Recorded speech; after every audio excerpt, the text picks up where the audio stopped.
Assalamualaikum warahmatullahi wabarakatuh. Lanjut ke part 2 untuk outlook satu minggu ke depan pair forex ya, yang berlaku nanti tanggal 6 Januari sampai dengan tanggal 10 Januari 2024. Untuk pair selanjutnya ada AUD USD ya. Kalau kita lihatin dari segi time frame H4 ini, posisi harga itu masih bearish. Untuk batasan pantau overnya satu minggu ke depan ini, kalaupun ada kenaikan, itu ada resisten 3 dan 4, 0.6303 sampai dengan 0.63200, di mana di kiri juga ada zona base drop atau zona supply yang masih fresh ya. Kemudian resisten kedua jatuh di 0.62700 pembulatan, di kiri juga ada history high terdekat.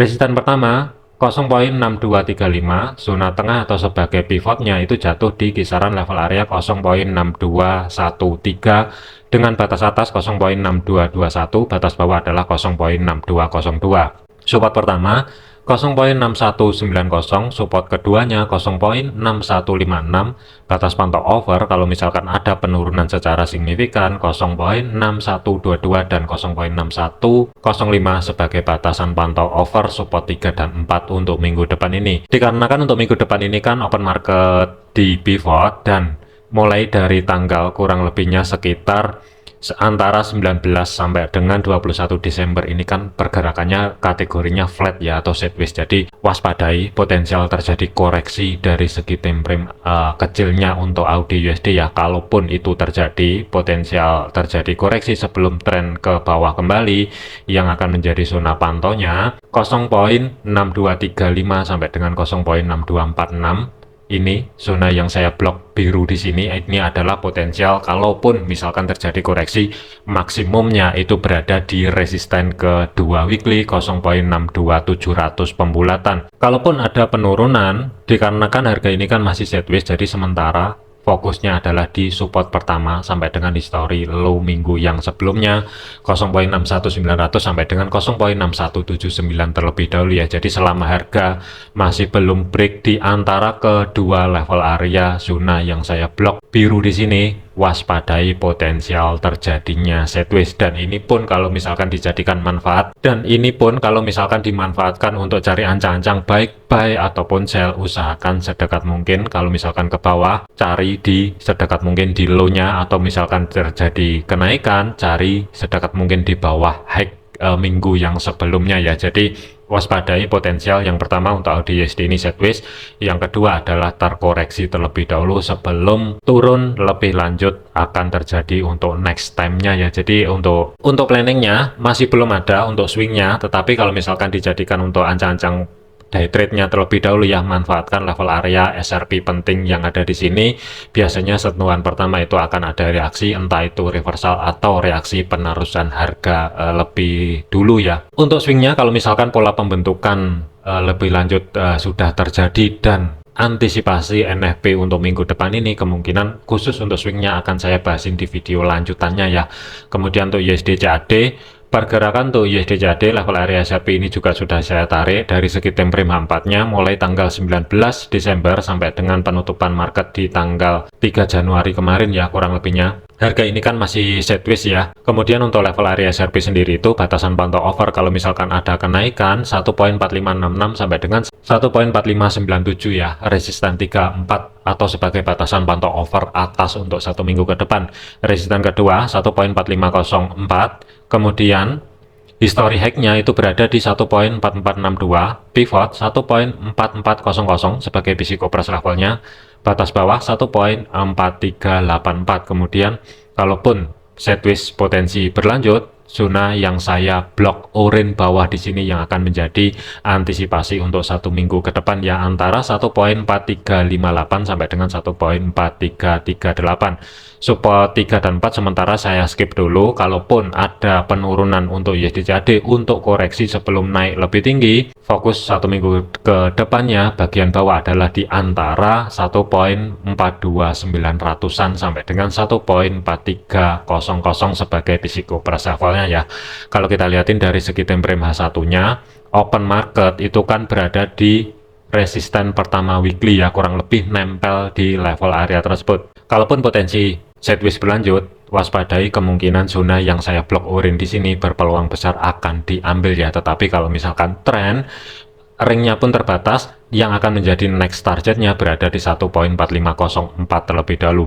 Jadi untuk potensi sideways, kalau misalkan ini berlanjut ya, kalau dimanfaatkan untuk cari ancang-ancang stop sell, jarak untuk stop lossnya sementara jangan jauh-jauh terlebih dahulu, sedikit di atasnya 1.44700, tetapi saya tidak menyarankan dikarenakan masih sideways, kemungkinan akan saya pantau terlebih dahulu, memungkinkan atau tidak untuk hari Senin ini nanti dijadikan untuk cari ancang-ancang stop sell ya. Kalaupun valid, berarti yang akan menjadi target TP pertama itu berada di pivot, maksimumnya itu berada di 1.4358 terlebih dahulu sebagai support pertama weekly. Kemudian untuk swingnya, kalaupun valid ya, nanti cek terlebih dahulu selama level kuncinya untuk minggu ini itu berada di 1.4338.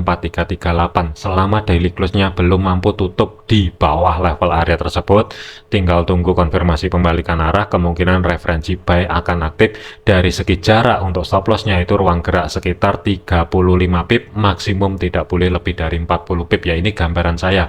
Kemudian dari segi target untuk TP-nya, history high minggu yang sebelumnya ruang gerak sekitar 100-an pip, sedikit berada di bawahnya 1.4462, maksimum itu sedikit berada di bawahnya resisten kedua weekly, ruang gerak sekitar 140-an pip ya. Mudah-mudahan sih ini potensial sideways masih mau berlanjut, baru nanti cari konfirmasi pembalikan arah itu di level area support yang ada di sini. Cuman kalau misalkan ada perubahan planning, akan saya bahasin di video selanjutnya ya. Untuk day trade-nya kuncinya ada di sini, manfaatkan dan sesuaikan juga dengan planning masing-masing juga ya. Tidak menutup kemungkinan akan ada buy ataupun sell jangka pendek di antara level-level area SRP penting yang ada di sini. Kemudian untuk USD Swiss kita lihatin dulu dari segi time frame H4-nya. Pergerakan untuk H4 sebagai batasan pantau over 1 minggu ke depan ini, resisten 3 dan 4 itu jatuh di 0.92500 sampai dengan 0.9283. Resisten kedua 0.9181, resisten pertama itu 0.91300 pembulatan. Kemudian zona tengah atau sebagai pivot 0.9067, support pertama sampai dengan history low minggu yang sebelumnya itu jatuhnya adalah di zona yang saya blok orange di sini, 0.9022 sampai dengan 0.90000 sebagai physical price levelnya. Kalaupun terkoreksi lebih dalam, sementara fokusnya berada di level area 0.89500 sampai dengan 600-an ya di kiri. Di sini juga ada bekas history high di tanggal kurang lebihnya 22 November 2024 kemarin ya. Jadi ini antisipasi kalau misalkan USD Swiss sebelum naik lebih tinggi, potensial normal koreksi dari segi time frame jangka pendeknya itu berada di zona yang saya blok orange di sini. Kalau kita lihatin dari segi time frame H1-nya, mengingat open market minggu depan ini kan berada di ring area blok abu-abu atau zona tengah ya. Jadi sebagai kunci jangka pendek itu jatuhnya di 0.90500. Selama harga belum mampu bergerak di bawah level area tersebut, waspadai potensial kenaikan jangka pendek. Kalaupun itu terjadi, yang akan menjadi targetnya adalah zona yang saya blok hijau di sini, 0.91300 sampai dengan 0.9135. Tetapi kalau misalkan kehilangan kunci 0.90500, kalaupun ada penurunan, ringnya pun terbatas, fokusnya adalah di antara support pertama sampai dengan history low minggu yang sebelumnya, kurang lebih yang ada di sini ya. Untuk entry posisi baik buy ataupun sell, kurang lebihnya pantau di kisaran level di sini. Akankah ada konfirmasi reversal atau konfirmasi penerusan harga? Silahkan nanti dicek masing-masing ya. Untuk swingnya khusus ya, untuk swingnya kemungkinan saya akan tunggu terlebih dahulu di level area support pertama weekly. Selama daily close-nya tidak mampu bergerak di bawahnya sebagai physical price level 0.9000, kemungkinan akan saya cari ancang-ancang setup buy setelah harga ini nanti mampu bergerak kembali di atasnya support pertama weekly dengan jarak stop loss itu ruang gerak sekitar 45 pip. Dari segi targetnya TP pertama ruang gerak sekitar 85 pip berada di resisten pertama, resisten kedua adalah sebagai target TP keduanya ruang gerak sekitar 150-an pip. Cuman kalau ada perubahan planning akan saya update di video lanjutannya. Kemudian untuk USD Yen terakhir, pergerakan untuk USD Yen ini, level area SRP sudah saya tarik, di mana ada batasan pantau over atas R3 dan R4, 159.78 sampai dengan 160.300 pembulatan. R2 158.75, resisten pertama sampai dengan history high di minggu yang sebelumnya itu jatuh di 157.73 sampai dengan 158 sebagai psiko level atau zona yang saya blok hijau. Waspadai potensial sideways agak sedikit lebar kalau misalkan itu terjadi di antara blok hijau di sini, dan bagian bawah adalah fokusnya support sampai dengan history low di minggu yang sebelumnya atau zona yang saya blok orange. Kemudian support keduanya jatuh di 155.33, dan kalaupun minggu ini di hari Jumat, kalau misalkan NFP-nya data yang keluar dari Amerika adalah negatif, mendukung untuk pelemahan USD, berpotensi Yen akan terkoreksi ke bawah yang akan menjadi batas pantau overnya adalah di 154.300 sampai dengan 153.800 ya. Di kiri di sini juga ada zona demand.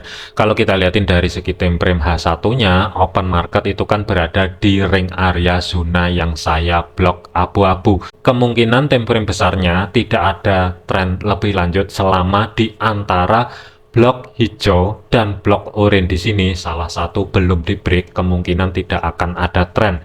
Tetapi kalau misalkan break ke atas, yang akan menjadi target terdekat adalah di 158.75. Tetapi kalau misalkan kehilangan break orange yang ada di 156, kalaupun ada penurunan 155.33 ini yang akan menjadi next targetnya ya. Cuman untuk USD Yen minggu depan ini kan berada di ring area zona yang blok abu-abu di sini.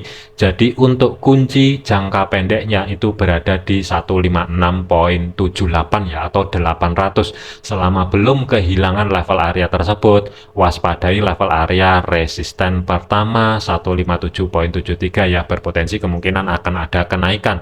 Tetapi kalau kehilangan 156.800 ke jangka pendek, support yang ada di sini yang akan menjadi next targetnya ya. Jadi kalau misalkan terjadi potensial sideways, kemungkinan ya nggak jauh-jauh di antara blok hijau dan blok orange yang ada di sini, baik mau dijadikan ancang-ancang setup buy ataupun sell, usahakan sedekat mungkin cari di antara blok hijau dan orange di sini untuk menekan risiko yang lebih minim ya.